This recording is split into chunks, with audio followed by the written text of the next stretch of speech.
Oh God, nous te recommandons ce moment où nous voulons encore une fois écouter ta pensée.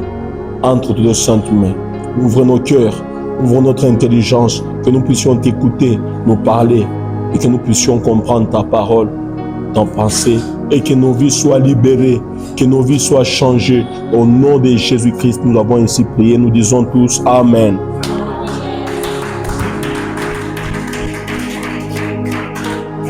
Que Dieu nous bénisse encore. Ce soir, nous voulons continuer avec la pensée de Dieu. Nous sommes toujours dans notre texte de base, Actes 16, 23 à 26. Si nous pouvons lire la parole du Seigneur. Oui, nous pouvons nous tenir debout pour honorer la parole de Dieu. Actes 16, 23 à 26. La Bible dit, après qu'on les eut chargés des coups, ils les jetèrent en prison, en recommandant aux geôliers de les garder sûrement. Les geôliers ayant reçu cet ordre, les jeta dans la prison intérieure et leur mit les cèpes aux pieds. Vers le milieu de la nuit, Paul et Silas priaient et chantaient les louanges de Dieu. Et les prisonniers les entendaient. Tout à coup, il se fit un grand tremblement de terre, en sorte que les fondements de la prison furent ébranlés. Au même instant, toutes les portes s'ouvrirent et les liens de tous les prisonniers furent rompus. Amen. Amen. Nous terminons en lisant Apocalypse 2, le verset 10. Apocalypse 2, le verset 10, la Bible dit, « Ne crains pas ce que tu vas souffrir. Voici le diable jettera quelques-uns de vous en prison, afin que vous soyez éprouvés, et vous aurez une tribulation de 10 jours. Sois fidèle jusqu'à la mort, et je te donnerai la couronne de vie. » Nous pouvons acclamer la lecture de la parole. Hier, nous avons eu à parler de la prison du Seigneur ou la prison de Dieu. Et voici ce soir, nous allons parler de la prison de Satan. Et le but de cet enseignement est que Dieu puisse libérer nos vies, que nous soyons libérés totalement. Amen, amen. Ce n'est pas pour vous faire peur, mais c'est pour vous pousser à prier, pour vous montrer comment le diable opère et pour que vous puissiez bien prier sur votre vie. Parce que si vous ignorez certaines choses, vous ne saurez pas bien prier. Amen, amen. La prison de Satan. Nous avons eu à définir la prison comme étant un établissement où sont détenues les personnes condamnées ou des personnes qui sont en instance de jugement et que le juge a estimé de le mettre en instance provisoire. Alléluia. Il y a des gens, ils ne sont pas en prison pour du bon, mais on les a mis là pour observer leur situation. Alléluia. Et nous avons eu aussi à définir les prisonniers comme étant une personne qui n'est pas libre de jouir de sa liberté. Il est limité non par volonté, mais à cause de la prison. Donc un prisonnier, c'est quelqu'un qui n'est pas libre. Pas volontairement, on lui a imposé ce manque de liberté. Tu ne peux pas aller là-bas même si tu as envie d'y aller. Donc tu ne peux pas aller d'un point à un autre même si tu as envie d'y aller. Pourquoi? Parce qu'on t'a déjà limité. Et tu n'es pas libre de vivre ta vie comme tu l'avais. Pourquoi? Parce qu'on t'a déjà limité. Toi, tu veux progresser, mais tu sens que ta vie est limitée. Tu ne sais pas franchir certaines limites. Et là, il s'agit de la prison. Tout le monde est limité par rapport à la prison dans laquelle on l'a mis. Et il y a plusieurs détenus qui sont là. Quelque part, nous sommes détenus parce que vous ne vivez pas selon vous. Vous voulez avancer, mais vous n'avancez pas. Vous n'arrivez pas à avancer parce que vous êtes bloqué quelque part. Votre vie est bloquée quelque part. La famille est bloquée quelque part. Les finances sont bloquées quelque part. Vous avez des projets, mais on vous a rendu incapable de concrétiser les projets que vous avez. Vous avez de bonnes idées, mais vous n'arrivez pas à concrétiser vos idées. Vous avez de bonnes pensées pour vos enfants, mais vous n'arrivez pas à mener cette bonne vie. C'est une prison. Alléluia. Bien aimé, la prison existe, elle est réelle. Si vous voyez sur cette terre il y a des prisons physiques. Tel qu'il y a des prisons physiques sur cette terre, il y a aussi des prisons spirituelles. Tel que nous avons dit là, il y a aussi dit là spirituellement. Tel que nous avons Kassapa, il y a aussi Kassapa spirituel. Dans le monde spirituel, dans le monde surnaturel, il y a aussi des prisons. Alléluia. Tout ce que nous voyons physiquement, ça y est aussi spirituellement. Amen, amen. Et ce que nous vivons sur la terre est une illustration de ce qui se fait dans le monde spirituel. Nous avons des pères biologiques, nous avons aussi des pères spirituels. Et spirituellement, si ça ne marche pas spirituellement, ça ne va pas marcher physiquement. Si tu es bloqué spirituellement, tu seras aussi bloqué spirituellement. Et physiquement plutôt. Nous avons des avocats physiquement, mais nous avons aussi un avocat spirituel qui est Jésus. Et dans la prison spirituelle, plusieurs sont arrêtés là-bas. Mais sur cette terre, ils ne savent pas s'ils sont arrêtés. Ils croient qu'ils sont libres. Parce que sur la terre, ils peuvent sillonner comme ils veulent. Ils peuvent travailler comme ils veulent. Ils peuvent aller en ville en étant libres et rentrer dans leur maison. Ils croient qu'ils sont libres. Mais c'est faux. Spirituellement, ils sont enfermés. Et le diable a mis plusieurs personnes dans ces prisons. Dans la prison spirituelle, quelqu'un peut être arrêté. C'est juste son corps qui est arrêté là-bas. Mais son esprit est libéré ici sur la terre. Il fait tout ce qu'il veut, mais il est bloqué. Alléluia. Mais tu peux parler en langue. Tu peux parler en langue.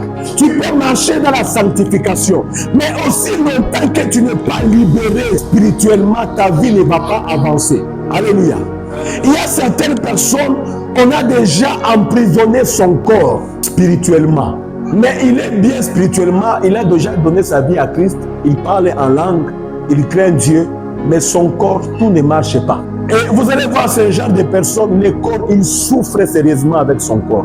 De maladie en maladie, de maladies répétitives. Magonjo Aïchak, la personne, elle est maladive. Sa santé ne marche pas. Pourquoi? Parce qu'on a déjà emprisonné son corps là dans le spirituel. Et la personne peut même mourir, elle part au ciel. Mais toute sa vie, elle a vécu sur la terre en étant enfermée. Il y a certaines personnes sur les finances qui sont dans les prisons du diable, dans les prisons du monde des ténèbres, dans les prisons de Satan. Et quand on bloque, quand on emprisonne les finances, on a pris tout ce qui produit les finances dans la vie de cette personne. Donc on bloque son travail, on bloque toutes ses activités. Donc la personne peut être même commissionnaire. On a déjà bloqué les cœurs des gens qui doivent les voir pour leur chercher des maisons. Donc à la fin, il y a tout le monde. Tu vas voir un commissionnaire, c'est un exemple que je donne.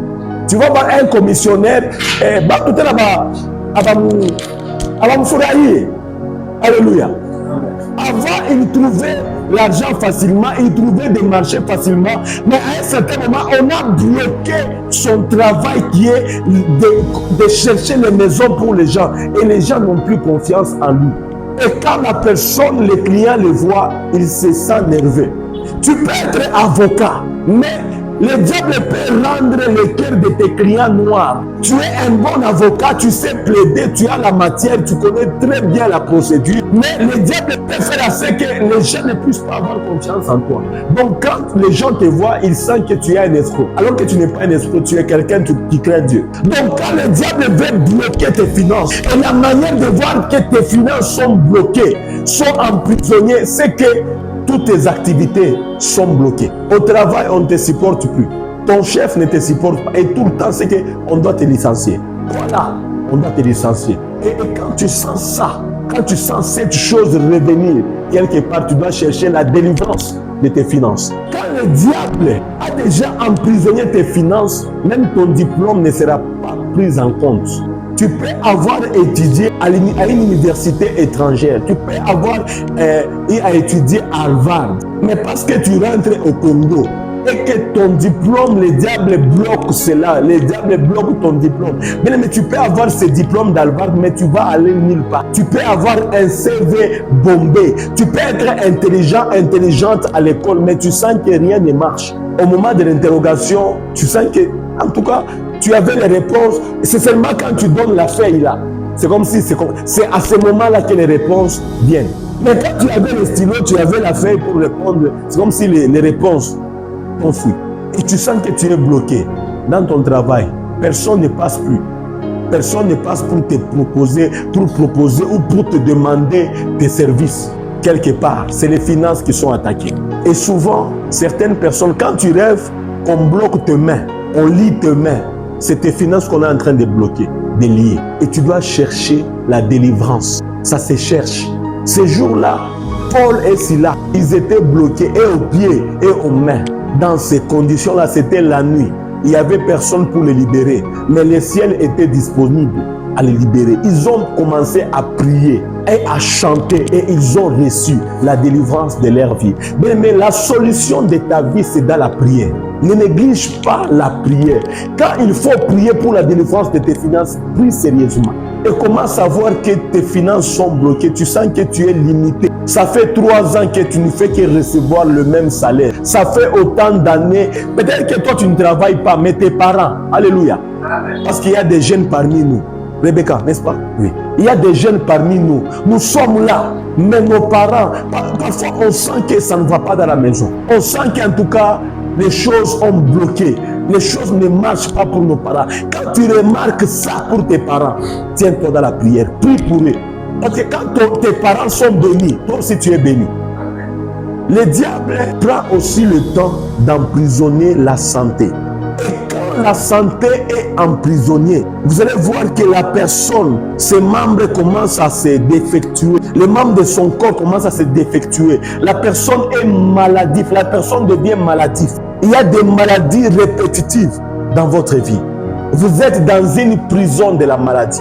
Vous allez remarquer avec moi la femme à la perte de sang. Qui connaît son nom ici? Même Jésus n'a pas cité son nom. On sait seulement que c'est la femme à la perte de sang. Pourquoi? Parce qu'elle a tellement traîné avec sa maladie, 12 ans avec cette maladie. Et tout le monde a oublié son nom. On a commencé à l'appeler la femme à la perte de sang. Il y a des maladies comme ça, il y a des gens comme ça. Et donc, le diable fait même un effort de faire disparaître ton identité. Les gens t'oublient et les gens commencent à t'appeler par ta maladie. Les gens commencent à t'appeler par ton problème. Ça, c'est une prison. Vous avez remarqué dans la vie des membres de nos familles, il y a des maladies répétitives. Mais parfois, il faut arrêter à aller à l'hôpital et chercher Dieu dans la prière. Amen. Amen. Quand vous sentez que les maladies commencent à se répéter dans votre maison, parmi vos enfants, parfois, vous les amenez à l'hôpital, ça ne va pas, vous rentrez.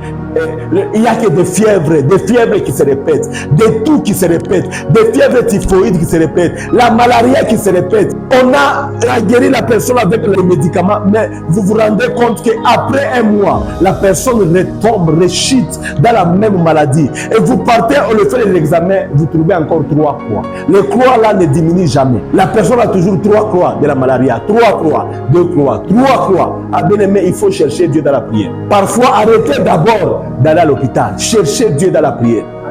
Il y a des maladies où la solution ne sera pas trouvée à l'hôpital, mais dans la prière. Il y avait un papa. Ce papa-là, il avait 7 maisons. Il avait des enfants, mais à un certain moment, le papa est tombé malade. Une maladie là sans explication. Vous savez ce que le diable a fait? Le papa a commencé à vendre chaque maison. Donc, il s'est dit non, je vends comme je n'ai plus de travail. Tout ce que j'ai, c'est mes maisons. Je vends une maison pour aller me faire soigner.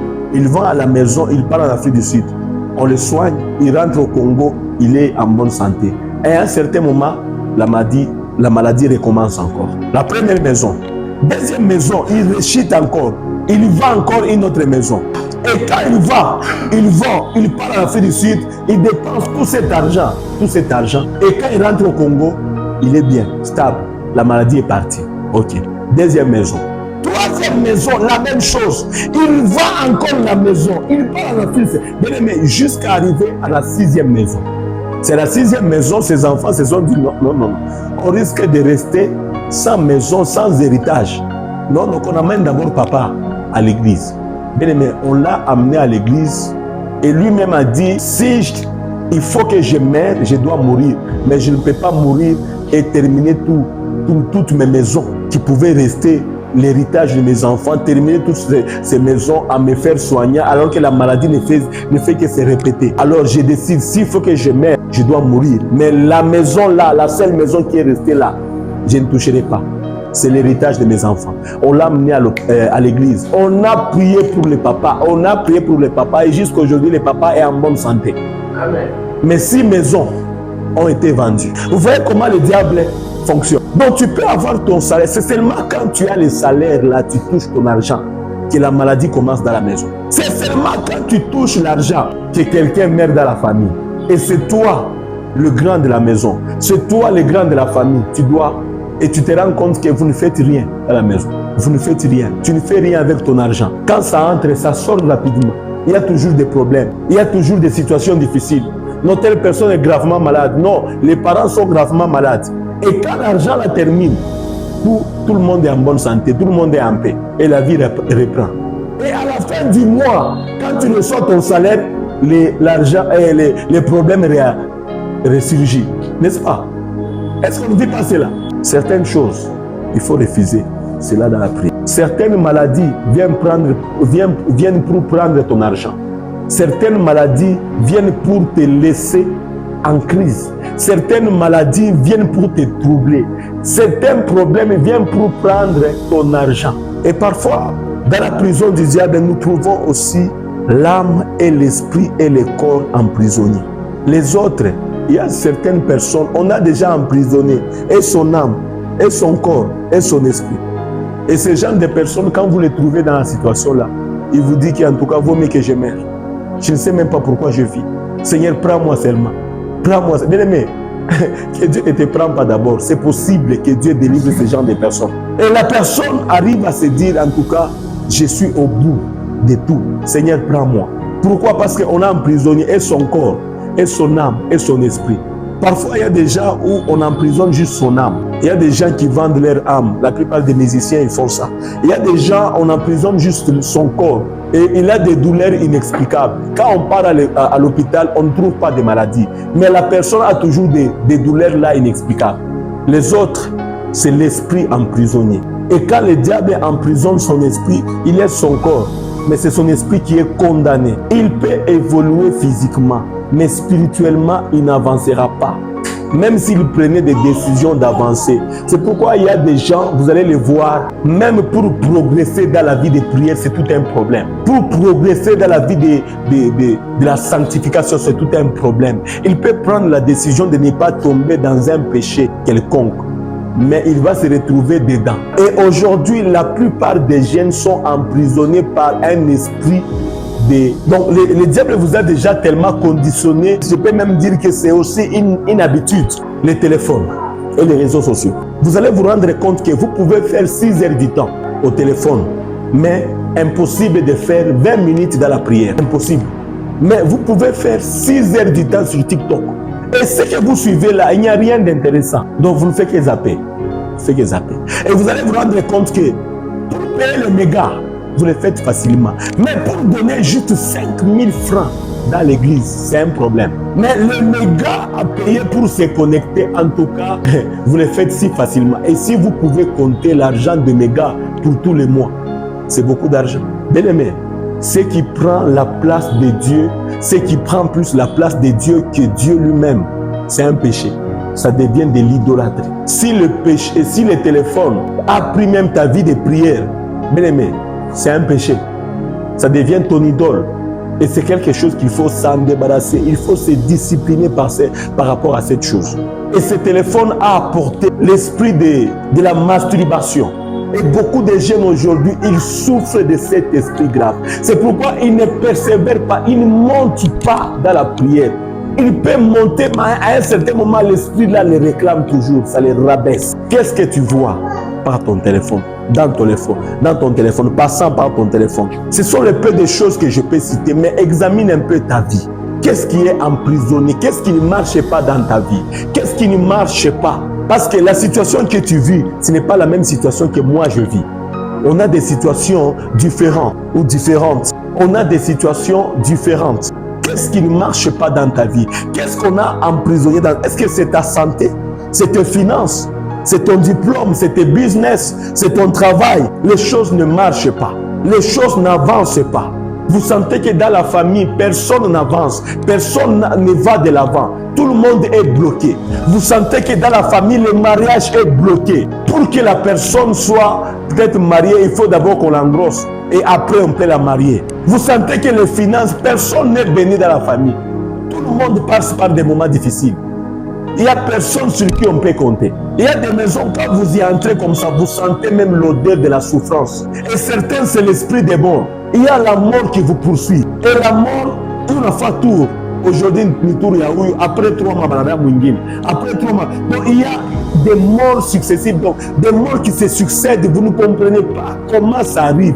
Comment c'est seulement chez nous, comment c'est seulement dans notre famille où la mort ne fait que se répéter. Nous devons prier. Psaume 142, le verset 8 dit: tire mon âme de sa prison, afin que je célèbre ton nom. Les justes viendront m'entourer quand tu m'auras fait du bien.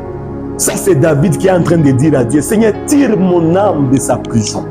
Tire mon âme.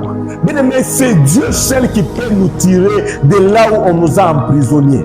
Il n'y a que Dieu qui peut nous tirer, qui peut libérer nos vies. Bien-aimé, la bonne nouvelle, que c'est possible que ta famille soit libérée. C'est possible que ta vie soit libérée. C'est possible que tes finances soient libérées. C'est possible que tes pensées soient libérées. C'est possible que ton mariage soit libéré. C'est possible que tous les domaines de ta vie soient libérés. À la seule condition que tu pries, tu cherches Dieu avec tout ton cœur. Si tu le cherches, tu dis: Seigneur, délivre-nous. Seigneur, aie pitié de nous. Libère-nous de toutes sortes de prisons. Dieu va te libérer.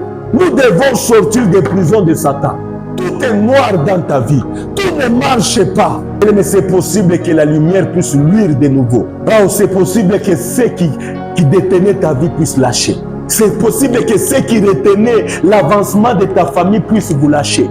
Par ta prière, même si tous les membres de ta famille ne sont pas là ce soir, mais parce que toi tu es là, la délivrance peut entrer. Tu n'es pas libre de prospérer. On t'a déjà bloqué, on vous a déjà bloqué. Tu n'es pas libre de travailler, on t'a déjà bloqué, on a déjà bloqué ton travail. Tu n'es pas libre de progresser, on t'a déjà bloqué. Tu n'es pas libre d'aller de l'avant, tu ne vas pas de l'avant. Tu n'es pas libre d'avoir le mariage. Tu n'es pas libre d'être en bonne santé. Même quand tu fournis des efforts, tu les fournis en vain. Tu sens que rien ne marche. Même quand tu fais comment, tu sens qu'en tout cas, il marcher. Mais ça peut marcher si tu te lèves encore dans la prière. Il y a une loi qui pèse sur ta famille. Il y a une loi qui pèse sur toi. La loi des non-progrès. La loi des non-succès. La loi des non-diplômes. La loi des non-diplômes de licence. La loi des non-travail. Ah, bien, mais il y a des lois qu'il faut casser. Tu sens qu'il y a une limite imposée dans ta famille.